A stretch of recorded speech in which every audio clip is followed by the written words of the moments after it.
السلام عليكم ورحمة الله وبركاته. እንዴት ናቸው ጀማዓ? ሰላም ናቸው? ከፊት ለፊታችን እየመጣ ያለ ታላቅ የሻዕባን ወር አለ። ታላቅ የጾም ቀን ነው። በሱ ላይ አስመልክቶ የመጡትን የነብዩ ሰለላሁ ዐለይሂ ወሰለም ሐዲሶች ላስታውሳችሁ። ነቢያችን ሰለላሁ ዐለይሂ ወሰለም ከረመዳን ወር በመቀጠል አብዛኛው ሲጾሙት የነበረ የጾም ወር ይህ ከፊት ለፊታችን ያለው እርሱም ከነገ ከማክሰኞ ቀን ጀምሮ የሚጾመው የሆነ የሻዕባን ወር ነው። እርሱን አስመልክቶ ነቢያችን ሰለላሁ ዐለይሂ ወሰለም አብዝተው ሲጾሙት እንደነበር ከተገለጹ ሐዲሶች መካከል እናታችን አይሻ አላህ መልካም ስራዋን ይውደድላትና ያስተላለፈችው ሐዲስ ነው። ምን አለች እናታችን አይሻ ረዲየላሁ ዐንሃ? ካነ ነቢዩ ሰለላሁ ዐለይሂ ወሰለም የሱሙ ሸህረ ሻዕባን ኩለሁ አው ካነ የሱሙ ዐለይሂ ሰላቱ ወሰላም ኩለሁ ኢላ ቀሊላ።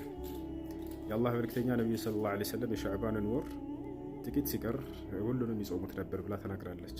እንዳውም ሁሉንም ይጾሙትም ነበር ሁሉ ብላ ተናግራለች ማለት ነው። ስለዚህ ከረመዳን በመቀጠል አብዝተው ሲጾሙት የነበረ ወር የሻዕባን ወር ነው እና በተቻለን አቅም ሁላችንም ይህን ወር በጾምና በዒባዳ እናሳልፍ። በሌላ ሐዲስ ላይ ኡሳማ ኢብን ዘይድ ረዲየላሁ ዐንሁ ባስተላለፈው ሐዲስ ላይ ቃለ ረዲየላሁ ዐንሁ ቁልቱ ሊረሱሊላህ ሰለላሁ ዐለይሂ ወሰለም ያ ረሱለላህ ለም አረከ ተሱሙ ሸህረን ሚነ ሽሁር ማ ተሱሙ ያኒ ሚን ሻዕባን።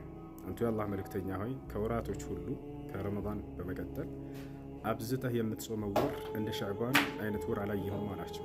ነቢያችን ሰለላሁ ዐለይሂ ወሰለም ምን አሉት? ለምን ምክንያት እንደሚጾሙ ዛከ ሸህሩን የግፍሉ ናሱ ዐንሁ በይነ ረጀብን ወረመዳን ወፊህ ቱርፈዑ ልአዕማል ኢላ ረቢል ዓለሚን ወአና አሱሙሁ ሊከይ ቱርፈዕ ሊ አዕማሊ ፊ ሃዛ ሸህር አው ከማ ቃለ ነቢ ሰለላሁ ዐለይሂ ወሰለም። ነቢያችን ሰለላሁ ዐለይሂ ወሰለምን ጠየቃቸው የታላቅ ሰሓባ፣ አንቱ የአላህ መልእክተኛ ሆይ ከረመዳን በመቀጠል በጣም አብዝተው የሚጾሙት ወር የሻዕባን ወር ነው አላቸው። እንደዚህ አይነት አብዝተው የሚጾሙበት ወር አላየሁም ሲሏቸው ጊዜ ነቢ ሰለላሁ ዐለይሂ ወሰለም ምን አሉት? ይህ በጣም በርካታ ሰዎች የሚዘናጉበት የሆነ ታላቅ የጾም ወር ነው። እርሱም በረጀብና በረመዳን መካከል የሚገኘው ነው አሉ። እርሱ ሻዕባን ማለት ነው። የምጾመው ምክንያት የዓመታዊ ስራዎች ሁሉ በዚህ ወር ስለሚነሱ ነው ወደ አላህ ሱብሓነሁ ወተዓላ። እኔ ደግሞ ጾመኛ ሆኜ ስራዬ እንዲነሳልኝ ይፈልጋለሁ ብለው ተናገሩ ማለት ነው። ስለዚህ ይህን ወር ነቢያችን ሰለላሁ ዐለይሂ ወሰለም አብዝተው ይጾሙት ነበርና ሁላችንም በተቻለን አቅም እንጹም። በሌላ ሐዲስ